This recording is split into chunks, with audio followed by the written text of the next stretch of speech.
नाज़रीन, पाकिस्तान जो है वो एक सिस्टम के तहत चलता है।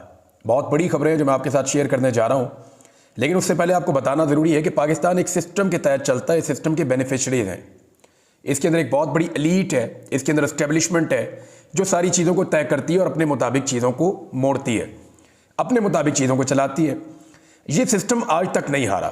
कई लोगों ने इस सिस्टम को चैलेंज करने की कोशिश की, लेकिन जितने लोगों ने भी इस सिस्टम के साथ सर टकराया उनका सर फूट गया। जितने लोग भी इस सिस्टम के सामने आकर खड़े हुए वो कुचले गए। सिस्टम बहुत ताकतवर है, लेकिन पहली मर्तबा एक शख्स इस सिस्टम से टकराया और उसने सिस्टम की बुनियादें हिलाकर रख दी हैं। आज सिस्टम को पहली मर्तबा बहुत बड़ी शिकस्त हुई है। ये क्या शिकस्त है मैं आपके साथ शेयर करता हूं फैक्ट्स के साथ। यानी ये पाकिस्तान दो टुकड़े हो गया, लेकिन ये सिस्टम नहीं हारा। पाकिस्तान का आम आदमी बार बार हारा, ये सिस्टम नहीं हारा। पाकिस्तान का मजदूर हार गया, किसान हार गया, सियासतदान हार गया। जितने मुहिब्बे वतन पाकिस्तानी हैं जिन्होंने कभी आवाज़ उठाई वो सारे हार गए, लेकिन सिस्टम नहीं हारा। पहली मर्तबा सिस्टम को शिकस्त हो रही है, और ये कैसे हो रही है मैं आपको बताता हूं। पाकिस्तान तहरीक-ए-इंसाफ के MNAs को तोड़ना था, और ये कोई बहुत बड़ा टास्क नहीं था। पूरा सिस्टम इसके ऊपर काम कर रहा था, और सिस्टम ने इतने बुरे तरीके से आज तक काम नहीं किया जितने बुरे तरीके से अब काम किया। बीवियां उठा ली, बेटियां उठा ली, जो है वो माओ बहनों की इज्जत नहीं की, चादर और चार दीवारी का तकद्दुस पामाल कर दिया, फैक्ट्रियां बंद कर दी, घर बंद कर दिए, मुलाजमीन उठाकर ले गए, बंदे उठाकर ले गए, ज़बरदस्ती लोगों को अगवा किया गया, उन्हें हफ्ज़े बेजा में रखा गया, लोगों पे बदतरीन टॉर्चर किया गया, लोगों की फैमिलीज पर टॉर्चर किया गया, बच्चों को ज़हनी और जिस्मानी अजियत पहुंचाई गई। सिस्टम इस लेवल तक कभी नहीं गया था, और जिन लोगों के खिलाफ ये किया गया वो भी कोई कमज़ोर लोग नहीं थे, वो अवाम के मुंतखब नुमाइंदे थे। इससे पहले कभी ऐसा नहीं होता था, मुंतखब नुमाइंदे यूं करके काबू आ जाते थे। यानी एक टेलीफोन कॉल की मार होता है एक MNA या एक मिनिस्टर, ये बेचारे तो भेड़ बकरियों की तरह कभी इधर से भगाओ उधर भाग जाते हैं, उधर से करो उधर भाग जाते हैं, तो जिधर आप बिठाएं अच्छे बच्चों की तरह बैठ भी जाते हैं। लेकिन पहली मर्तबा ऐसा हुआ कि MNAs काबू नहीं आ रहे थे, और MNAs चाहिए कितने थे? टोटल 10-12 MNAs चाहिए थे, और 10-12 MNAs तो हो जाने चाहिए थे। लेकिन सेनेटर में और MNA में एक फ़र्क होता है, वो मैं आपको ज़रा बता देता हूँ। हुकूमत के पास 6 से 7 सेनेटर कम थे, हुकूमत के पास 10 से 12 MNAs कम थे। मैं ज़रा थोड़ा सा फ्लेक्सिबल कर रहा हूँ, एग्जैक्ट नंबर मुझे पता है, लेकिन थोड़ा सा मार्जिन में रख रहा हूँ। तो सेनेटर्स का मामला यह है कि वो इलेक्शन लड़कर नहीं आते, ये मैं आपको क्लियर बता दूँ। सेनेटर्स जो हैं वो ज़ाती ताल्लुकात की बुनियाद पे, सियासी लीडरशिप के साथ ताल्लुकात की बुनियाद पे, या एस्टेब्लिशमेंट और सिस्टम के अंदर उनकी एक अच्छी बातचीत होती है, उस बुनियाद पे सेनेटर जो है वो अवामी वोट के बगैर, जो अवामी मुंतखब नुमाइंदे हैं उनके साथ गेम करके वो सेनेट में आ जाते हैं। उन्हें पब्लिक के पास नहीं जाना पड़ता। सेनेटर को जाके घर घर दरवाजे दरवाजे पे गली गली मोहल्ले मोहल्ले वोट नहीं मांगना पड़ता। सेनेटर जो है वो लोगों के वोट का मोहताज नहीं होता। तो इसलिए सेनेटर इस बात को इतना समझते नहीं है, और उनको खरीदना उतना मुश्किल नहीं होता। अगर आप एक बड़ी अमाउंट लेकर बैठ जाए, जैसे कि 100 करोड़ की आजकल बात हो रही है, तो सेनेटर खरीदे जा सकते हैं। पाकिस्तान तहरीक-ए-इंसाफ के 2 से 3 सेनेटर्स कंप्रोमाइज हुए, जिनमें खातून सेनेटर भी हैं, एक खैबर पख्तूनख्वा से हैं, और एक और सेनेटर का भी नाम आ रहा है, गालिबन वो भी खैबर पख्तूनख्वा से हैं। तो 3 सेनेटर्स कंप्रोमाइज हुए, और उन तीनों को यकीन है कि शायद दोबारा उन्हें पाकिस्तान तहरीक-ए-इंसाफ सेनेट में इलेक्शन लड़ने के लिए टिकट ना दे। हो सकता है वो दोबारा सेनेटर ना बने, तो क्यों ना वो अपनी जिंदगी बना लें 100 करोड़ से, लेकिन वो भी बहुत मुश्किल है। वो इसलिए मुश्किल है कि लोग जीना हराम कर देंगे। ये पाकिस्तान में रहे, पाकिस्तान के बाहर दुनिया में कहीं पे भी रहे, हर तरफ पाकिस्तानी मौजूद है, और पाकिस्तानी आकर इनको बताएंगे कि आप लोगों ने गद्दारी की, आप लोगों ने आइन के ऊपर हमला किया, और आप लोगों ने पैसे की खातिर अपने ईमान को बेचा है। फजल रहमान साहब के साथ ये हुआ, बाकी जमातों के सेनेटर तोड़ने की, जोर लगाने की कोशिश की जा रही है। लेकिन MNAs ने क्योंकि जाना होता है पब्लिक के पास, उन्हें ये पता चल गया जी पहले तो हमें एस्टेब्लिशमेंट इलेक्शन जितवा देती थी, पहले तो एक टेलीफोन कॉल आती थी, हमें इलेक्शन जितवा दिया जाता था। अब वो वाली मौजें नहीं है। सारे के सारे MNAs जो जीत कर आए हुए हैं हुकूमती जमातों के, वो सूली पे टंगे हुए हैं। करोड़ों रुपया लगा के उन्होंने इलेक्शन लड़ा और इलेक्शन हार गए सारे। को 15-20 इलेक्शन वो जीते हुए हैं, बाकी सारे ही हारे हुए हैं। अब जो इलेक्शन PMLN के, पीपल्स पार्टी के, MKM के लोग हारे हैं, वो उनको जाली फॉर्म 47 दिए गए कि जनाब ये जाएं, आप मेंबर असेंबली हैं। मामला यह है कि वो भी ये जानते हैं कि बार बार हमें फॉर्म 47 नहीं मिलना, हमने जाना पब्लिक के पास ही है, तो बेड़ा गर्क हो जाएगा। तो जो फॉर्म 45 के मुताबिक एमएनए बनकर पहुंच गए कौमी असेंबली में, उन्होंने तो पैसा भी नहीं लगाया। पीटीआई के लोग ना कंपेन की ना पैसा लगाया, सिर्फ ये बताया कि मैं इमरान खान का उम्मीदवार हूं। लोगों ने इतने ठप्पे मारे और अजीब अजीब निशानों पे मारे, लोगों ने जिता दिया। अब एमएनएज नहीं टूट रहे, एमएनएज पूरे नहीं हो रहे। बड़ी कोशिश की है, सरतोड़ कोशिशें की है, 4, 5, 6 से आगे फिगर जाता ही नहीं है। बड़ी कोशिश की है, इदारों ने कोशिश करके देख ली, जो हसास इदारों ने कोशिशें करके देख ली, हुकूमत ने पूरी कोशिश कर ली, वुज़रा ने कोशिश कर ली, पैसों के बैग फिरा दिए, सारा कुछ करके देख लिया, माने ही नहीं। उनके घर तक तोड़ दिए, बच्चों और फैमिलीज को हरासा कर दिया, वो नहीं माने। अगवा शुरू हो गए, फिर भी नहीं माने। तो एमएनएज नहीं टूटे, तो फिर एक नया हथकंडा इस्तेमाल किया गया। वो ये किया गया कि इलेक्शन कमीशन ऑफ पाकिस्तान को दोबारा उनकी मीटिंग करवाई गई और वहां पे इलेक्शन कमीशन ऑफ पाकिस्तान ने फैसला किया कि जी एक काम करते हैं कि मखसूस नशिस्तें जो ले ली गई थी, जो पाकिस्तान तहरीक इंसाफ का हक है, वो मखसूस नशिस्तें हमने ले ली थी सरकार से सुप्रीम कोर्ट के कहने पर, तो वो वापस सरकार को दे देते हैं मखसूस नशिस्तें, तो इनके एमएनएज पूरे हो जाएंगे मखसूस नशिस्तें मिलने पर। ये वाला खेल जो है वो खेलने की कोशिश की गई और इसका फैसला किया गया। मैंने आपको पिछले वीलॉग में बताया था कि इलेक्शन कमीशन ऑफ पाकिस्तान ने खुद सुप्रीम कोर्ट ऑफ पाकिस्तान को लिखकर जवाब मांगा हुआ है कि जनाब ये हमारे सवाल आते हैं, इनके जवाब आप हमें दे दें। इलेक्शन कमीशन ने खुद दोबारा लिखा था, सुप्रीम कोर्ट का जवाब नहीं आ रहा था। तो ये बेस्ट टाइम था जब सुप्रीम कोर्ट का जवाब आया, जब इलेक्शन कमीशन ने यह फैसला किया कि वो मखसूस नशिस्तें जो पाकिस्तान तहरीक इंसाफ की हैं आज के दिन में दोबारा दे देते हैं पीएमएलएन को, पीपल्स पार्टी को, एमकेएम को। जब ये सारी सीटें उनके पास इकट्ठी हो जाएंगी, वो 2/3 अक्सरियत में चले जाएंगे, सेनेट में अपने मारदार कर लिए, कुछ ना कुछ करके गेम बना लेंगे और कौमी असेंबली में भी हमारे नंबर पूरे हो जाएंगे। आईनी तरमीम एक दफा हो गई तो हो गई, और आईनी तरमीम भी वही वाली करने जा रहे हैं जो पहला मुसवदा है, यानी कादी फायद ईसा साहब की एक्सटेंशन, 68 साल तक की उम्र, नई अदालती वो बन जाएगी, आईनी अदालत कायम कर दी जाएगी, जुडिशरी तो सारी हो गई, अजीबोगरीब किस्म की सूरत हाल हो जाएगी। जिस जज को दिल करेगा जिस मर्जी अदालत में ट्रांसफर कर देंगे। जजों की तैनाती के लिए जनाब वो ये करेंगे कि 3 या 5 का पैनल बनाएंगे, इसमें जज उठाओ, सीनियरिटी जो है वो खत्म हो गई। तो जब ये सारे काम करेंगे तो अदलिया पूरी तरह से पॉलिटिसाइज हो जाएगी। और भी बहुत सारे मामला हैं, इसमें मिलिट्री एक्ट का मामला है, वो बड़ा संजीदा मामला है, उसके ऊपर शहजाद अकबर साहब ने बड़ा डिटेल वीलॉग किया है, उसको सुन के आपको सारा समझ आ जाएगा। बड़ा बारीक उन्होंने पूरा बताया कि एक्चुअली क्या करने जा रहे हैं वहां पे। कुछ और लोगों ने भी इस पे काम किया, मैंने कल पिछले वीलॉग में आपको बताया भी था। तो अब मामला यह है कि इलेक्शन कमीशन ने वो सीटें देने का फैसला किया, एन उस वक्त सुप्रीम कोर्ट ऑफ पाकिस्तान ने एक लंबा छक्का मारा और जितनी भी 2 नंबरी पाकिस्तान में हो रही थी वो सारी 2 नंबरी का दरवाजा एक दफा फिर बंद कर दिया है। खबर मैं आपको एक्सप्रेस न्यूज से पढ़ के सुनाता हूं, और खबर यह है कि इलेक्शन कमीशन सुप्रीम कोर्ट के फैसले का पाबंद है।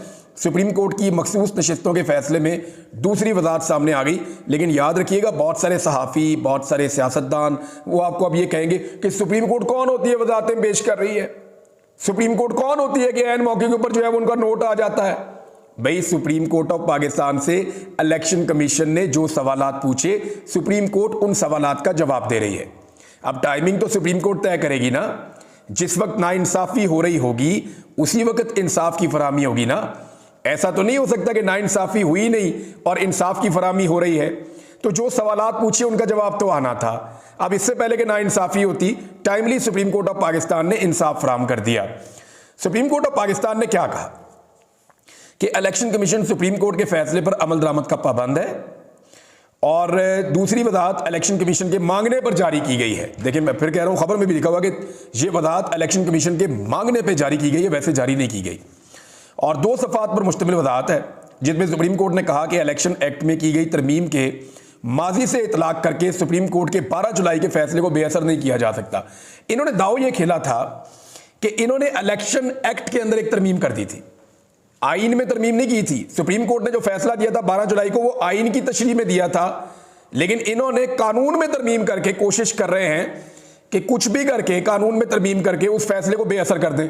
तो सुप्रीम कोर्ट ऑफ पाकिस्तान ने कहा कि यह फैसला बेअसर नहीं हो सकता। अब ये उनकी वजाहत आ गई है। तो इस वजाहत के बाद सिचुएशन ये है कि एक तो इमरान खान जेल में बंद है, उससे कोई मिल भी नहीं सकता, इसके बावजूद उसके बंदे नहीं टूटे। इसका मतलब क्या है? पहले एस्टेब्लिशमेंट की तरफ लोग देखते थे हमें इलेक्शन जिताएंगे, लेकिन अब लोग इमरान खान की तरफ देखते हैं, ये हमें इलेक्शन जिताएगा। लोगों को समझ आ गई है कि आज की जो एस्टेब्लिशमेंट है वो पाकिस्तान की आवाम और पाकिस्तान का आम वोटर है जो इमरान खान के साथ खड़ा है, लिहाजा इमरान खान को हम छोड़ नहीं सकते। वो लोग खड़े हुए हैं इमरान खान साहब के साथ। अब इलेक्शन कमीशन ने धांधली से सीटें देने की कोशिश की, मखसूस नशिस्तें जो पीटीआई की हैं हुकूमत को, ताकि वो आईनी तरमीम कर ले। तो सुप्रीम कोर्ट ऑफ पाकिस्तान ने ये जो मुख्तसर हुक्मनामा है, इसके तहत अब सुप्रीम कोर्ट ने बहुत क्लियर कर दिया है कि किसी भी सूरत इलेक्शन कमीशन ऑफ पाकिस्तान ये नहीं कर सकता। इसके बाद इरफान सिद्दीकी साहब निकले हैं बाहर। कल जब निकले थे तो उन्होंने कहा जी 18 तारीख को कल हम पेश कर देंगे आईनी तरमीम, और आईनी तरमीम हो भी जाएगी। दिखाई तो वैसे ही दे रहा था, लेकिन आज सहाफ़ी सवाल करते रहे और वो जवाब दिए बगैर चले गए। वो काफ़ी ज़्यादा मायूस थे सुप्रीम कोर्ट ऑफ पाकिस्तान से। जो सवालात पूछे इलेक्शन कमीशन ने, जब उनका जवाब उन्होंने दिया तो वो काफ़ी ज़्यादा मायूस थे। अब यहाँ साबित होता है कि जेल में बैठा हुआ आदमी जीत गया। इमरान खान के हवाले से एक और खबर ये आई है कि उनका केस जो है जुडिशियल कम्प्लेक्स में लगाया जाएगा कल की तारीख के लिए, 19 तारीख के लिए। वजह यह है कि ताकि उनसे दोबारा मुलाकात ना हो सके, लोग उनसे ना मिल सके। मैंने आपसे कहा था कि ये 72 घंटे इंतहाई अहम है, और इन 72 घंटों में जो भी होगा वो पाकिस्तान और इमरान खान साहब के मुस्तकबिल का तयन करेगा। लेकिन इसी चीज़ के ऊपर एक तो जनाब अब नंबर गेम अब नहीं है, अब काम बहुत ख़राब हो गया। जो पार्लियामेंट हाउस है उसके आसपास ऐसा कर्फ्यू लगाया गया है, डी चौक में इतनी पुलिस, पूरे पाकिस्तान के अंदर जो है वो इस वक्त पाकिस्तान तहरीक इंसाफ के कारकुन एहतजाज कर रहे हैं, खुलकर एहतजाज कर रहे हैं। बहुत सारी जगहों पे कारकुन निकले हैं, ज़बरदस्त किस्म का उनका एहतजाज चल रहा है जुमे के बाद से, और उसके ऊपर टॉर्चर भी हो रहा है, लोगों की गिरफ्तारियां भी हो रही हैं। पुलिस ने दोबारा सैकड़ों कारकुनों को गिरफ्तार कर लिया है। पाकिस्तान तहरीक इंसाफ ने जितनी मार खा के दिखाई है ना, इतनी मार पाकिस्तान पीपल्स पार्टी ने, PMLN ने कभी सोची भी नहीं होगी कि PTI इतनी मजबूत जमात के तौर पे खड़ी हो जाएगी। एक्चुअली ये जमात इतनी मजबूत नहीं होती, पब्लिक फैसला कर चुकी है कि इस आदमी के साथ ज्यादती हो रही है, हमने इस आदमी का साथ देना है, और सिचुएशन आपके सामने क्लियर होती चली जा रही है। अब मैं आपको एक चीज और दिखाता हूं नाज़रीन, जी जो बच्चों वाला मामला है इस पर मैं आता हूं, लेकिन मैं अभी भी फिर आपको जाते जाते ये बता रहा हूं कि इमरान खान ने शिकस्त दी है सिस्टम को, लेकिन फिर भी सिस्टम हार नहीं मान रहा, वो पूरी कोशिश कर रहा है। अभी भी बंदे तोड़ने का सिलसिला जारी है, पैसों को बढ़ाया जा रहा है और बढ़ाया जा रहा है और बढ़ाया जा रहा है, लालच दी जा रही है, दबाव डाला जा रहा है। ये हुकूमत आखिरी दिन तक पूरी कोशिश करेगी कि कुछ ना कुछ करके आईनी तरमीम करके रास्ता बना ले।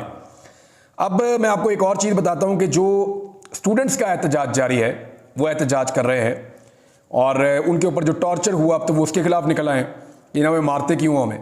जो बच्चे लाहौर में गिरफ्तार किए गए उन तमाम की ज़मानतें हो गई हैं, अल्हम्दुलिल्लाह तमाम बच्चे रिहा हो गए हैं। लेकिन इस हुकूमत ने फस्तायत का एक रिकॉर्ड कायम कर दिया कि टीनेजर्स को पकड़ के लॉकअप्स में और थानों में बंद कर दिया है। उनके माँ बाप बेचारे सारी सारी रात, वो पढ़ने वाले बच्चे हैं, वो एहतजाज कर रहे थे। ये उनका मौक़िफ़ ठीक है या गलत है एक अलग बात है। हुकूमत को चाहिए था कि उनको अपने बच्चों की तरह डील करते, हुकूमत ने उनके ऊपर चढ़ाई कर दी जैसे हसीना वाजिद ने की थी, तो ये बड़ा अनफॉर्चुनेट है। अब इसके अंदर हुकूमत एक प्रोपेगेंडा कर रही है कि एक्चुअली ये बच्चों का एहतजाज नहीं था, इसको इंस्टिगेट किया गया है, इसको डिज़ाइन किया गया है, और वो ये कह रहे हैं जनाब कि ये जो डिज़ाइन किया है ना, ये करने वाले चंद लोग हैं, उसमें मेरा नाम भी शामिल कर दिया। अब ये कोई ऐसे बेशर्म लोग हैं, मेरे मुंह से कोई अजीब बात निकल जाएगी तो मैं आपको डायरेक्टली बताता हूँ कि इन्होंने किया क्या। तरीका वारदात आप इनका देखें और आप इनकी हरकतें चेक करें कि जो इन्फॉर्मेशन मिनिस्टर है पंजाब की, वो जाली स्क्रीनशॉट बना बना के सोशल मीडिया पे डाल रही है। इस वक्त पाकिस्तान में जाली खबरें फैलाने और जाली प्रोपेगेंडा करने का जो सबसे बड़ा ठेका है वो इन्फॉर्मेशन मिनिस्टर पंजाब के पास है। आप सिर्फ इसके ट्विटर के ऊपर निकाल के देख लेंगे ना तो इस पे पर्चा देके आप ये 10 साल बाहर नहीं आ सकते। जिस किस्म के गलत काम इन्होंने किए हैं, हर 2 मिनट के बाद इनका कोई ना कोई उल्टा प्रोपेगेंडा हमारे सामने आ जाता है। अब मैं आपको मिसाल के तौर पे ये एक स्क्रीनशॉट दिखाता हूं। ये नून लीग का अपना एक ऑफिशियल अकाउंट है जनाब, इसको मिलियंस के अंदर इसके फॉलोअर्स हैं।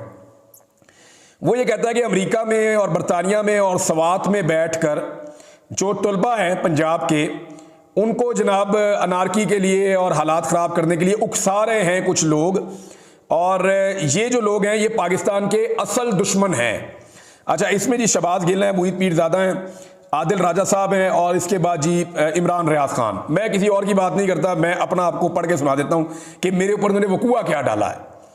इन्होंने जनाब मेरी एक ट्वीट इसके अंदर स्क्रीनशॉट पेस्ट किया है, जिस ट्वीट में मैं ये कहता हूँ इनके बकौल कि पाकिस्तानियों, मैं पूरे यकीन से कह रहा हूँ कि पाकिस्तान में अगले 72 घंटों में तलबा जो कुछ करेंगे वो हम सबके और खुसूसन इमरान खान के मुस्तकबिल का तयन कर देगा।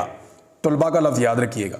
मैंने ये ट्वीट, मेरे ख्याल में तलबा का एहतजाज तो ख़त्म भी हो गया था जब मैंने ये ट्वीट की है। अब ज़रा आप देखें कि मैंने जो ट्वीट किया था वो मैंने कल किया था रात को लेट नाइट, और मेरा जो ट्वीट है जब आप वो देखेंगे तो आपको आइडिया हो जाएगा कि कितने बड़े ये फ्रॉडिये हैं। मैंने ट्वीट किया था, पाकिस्तानियों मैं पूरे यकीन से कह रहा हूं कि अगले 72 घंटों में जो भी होगा वो हम सब के और खुसूसन इमरान खान के मुस्तकबिल का तयन कर देगा।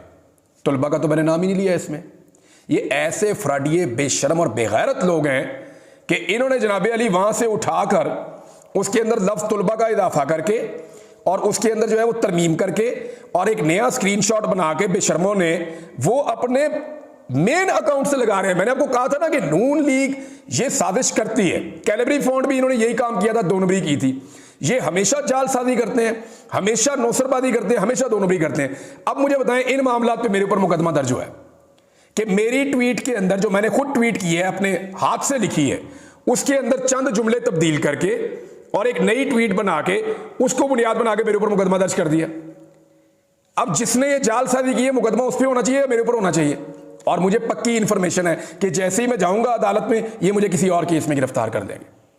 बिकॉज इन्होंने डिसाइड कर लिया कि हमने इस बंदे को बाहर नहीं रहने देना, हमने इस बंदे को जेल के अंदर डालना है, क्योंकि तनकीदी आवाजों को ये हर हाल में खामोश करवाना चाहते हैं।